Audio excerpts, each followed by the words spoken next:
I want to share something with you. This is for you, all the people that are here. I'm going to compose something just out of the air.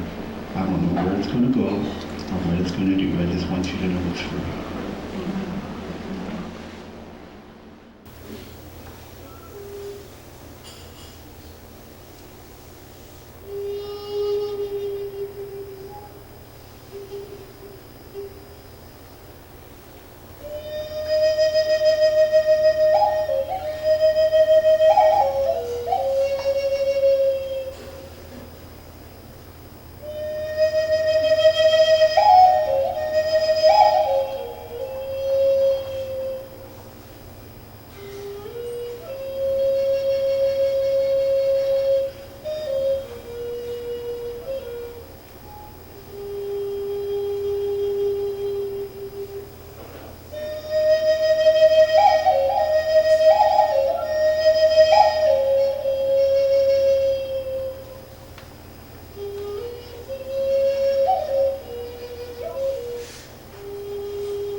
Part of the Bitterroot is a special project that is dedicated to all of the Salish and Ponderay women that came before me, to the Salish and Ponderay women that are living today, and to those who are yet to come, to the little ones.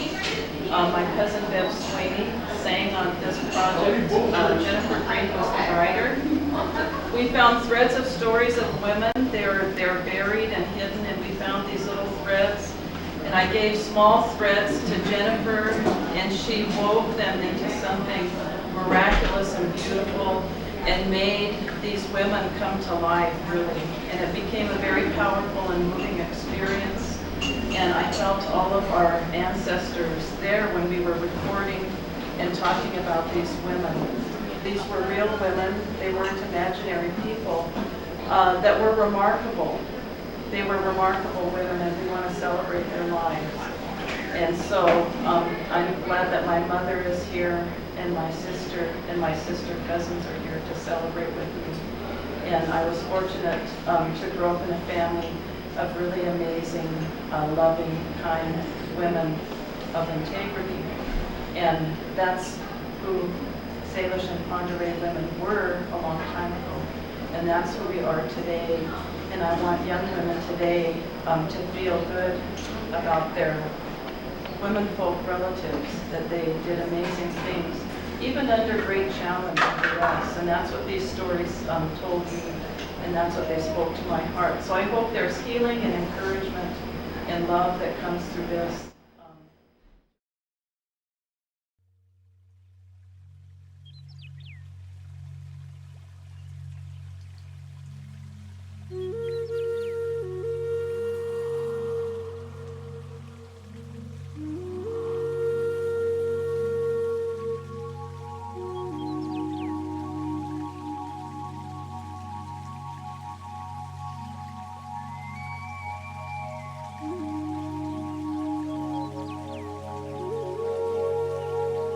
Salish women, strong women, beautiful women. We were not afraid of bears or mountain lions. Our ancestors died and became roots that reached the sun and became the faces of deer.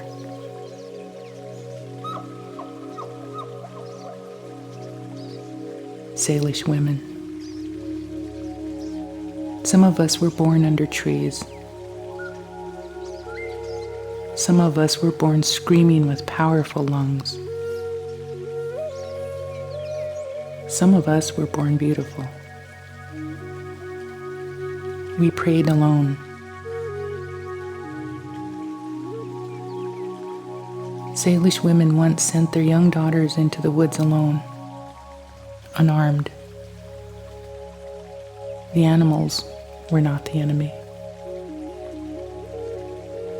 Other humans carried the smell of danger. Some girls entered the forest filled with terror,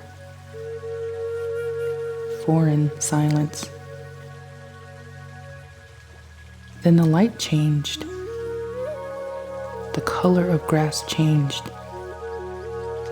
The sound of water changed. The world unfolded itself like open arms holding a shawl, and fists uncurling into a stranger's hand. These women lived beyond fear and terror and were forever changed, transformed, powerful and magic. They learned to see. They learned to see what has always been here. They knew they'd always be part of the world. They knew their lives meant something. Their thoughts mattered. They knew that believing is everything. Salish women changed the weather. They became blood-colored flowers with edible roots. They chased away enemy warriors.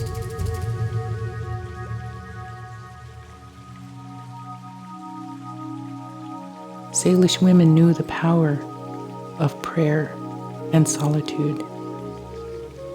They knew the power of facing their deepest fears. The mountains gave all our powerful women their gifts. Once these women weren't afraid to be alone. They were blessed with the knowledge that they were never alone. Prayers matter. Believing is everything. Doing good matters. The world is our homeland. Because our ancestors believed, we are still here. Salish women are still here just as we have always been. Our ancestors beat in the green veins of our wrists, in the green stems of purple flowers that bend under dancing feet.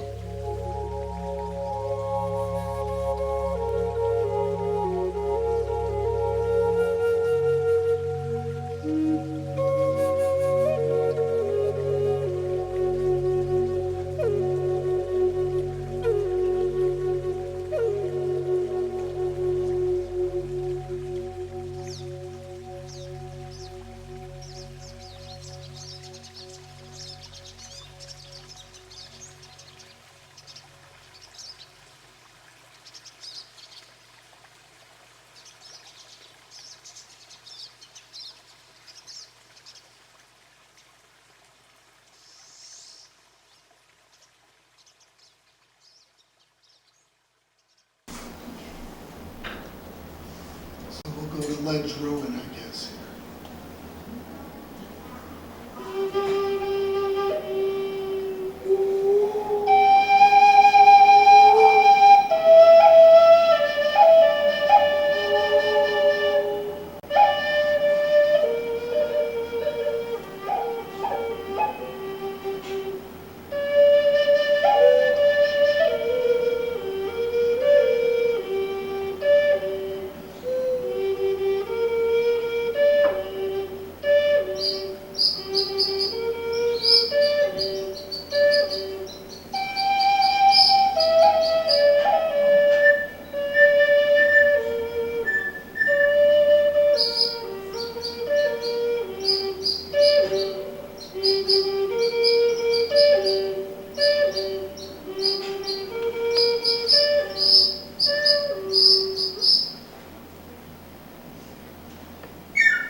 wouldn't want it.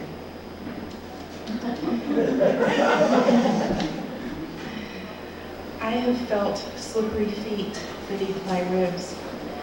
My daughter was born with wet licks of black hair, and I cried when I heard her voice.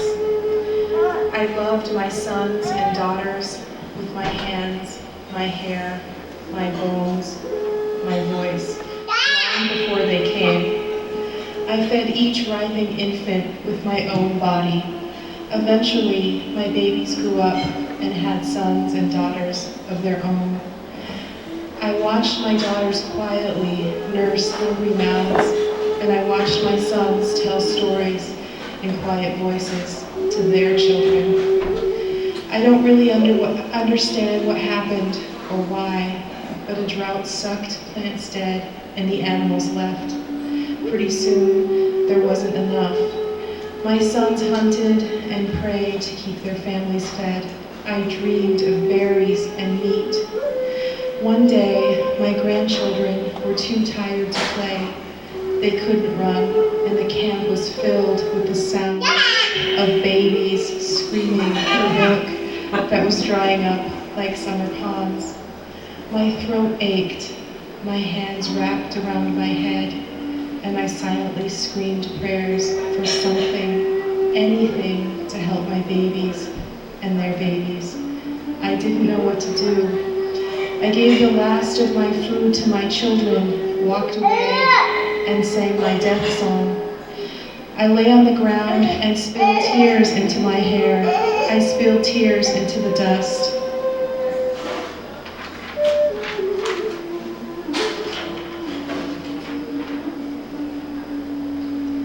Underneath the sun, beneath birds, I cried louder than the river and begged for help. The sun heard my prayers.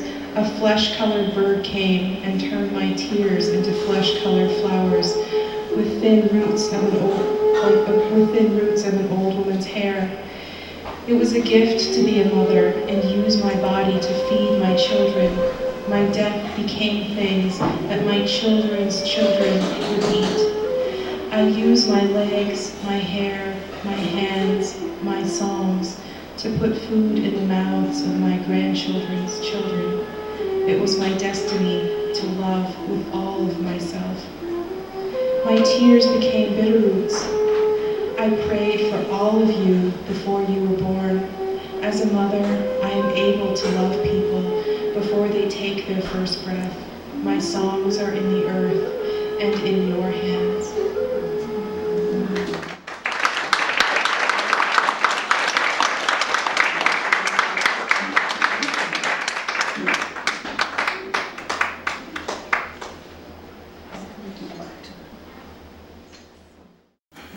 I'd like to play a kind of what I call a tone poem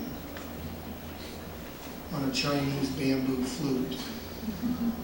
Because other than my work with traditional and contemporary American Indian flutes, I also play a lot of different world flutes. And people like this flute, so this is kind of a meditative soundscape. A lot of my other recordings are for meditation and quiet times. Here we go.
had this idea and created a small nonprofit called Infustine, and Jennifer is a board member, and Betty White is a board member, and I am, and we have a vision to bring arts back, all of the arts, writing, performance arts, dance, to our community, and to provide opportunities for young people to focus, and old people like me. I tried to play. It was like being back in 4th grade with a recorder.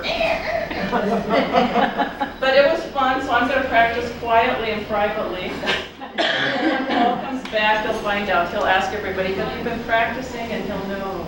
I won't tell how, but he will know if you have been or not. So we want to, there's so many beautiful arts in our culture and in cultures of indigenous people, all of the Indian people in this country. We want to do some sharing. We want to bring people like Paul here, who made many of these flutes, and acknowledge and celebrate what he's done in his contribution. And it will be just the greatest blessing for me if I hear one of these young people playing somewhere. I'll play all of these flutes. No, I was asked to explain the name of Infustine. Like have an echo. Infustine. Julie was asking for a name, like, and came up the word Infustine. Infustine. The end part of the N means it's something that's in, and pus comes from is a root word for spus, which means heart. And the teen is the place where it happens. So it's kind of in the heart. It's, I guess the best way I can explain how Infustine is, say for instance you were thinking about somebody, okay? And probably a couple hours later that evening, here this person shows up and you say, hey, I was just thinking about you. That's what Infustine is. Best that I can explain on it.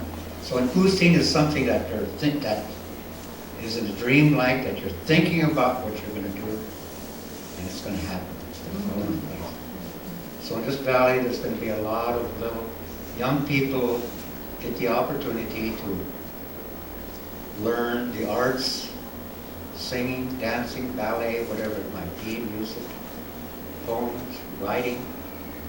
And this is what it's going to be, Infustine.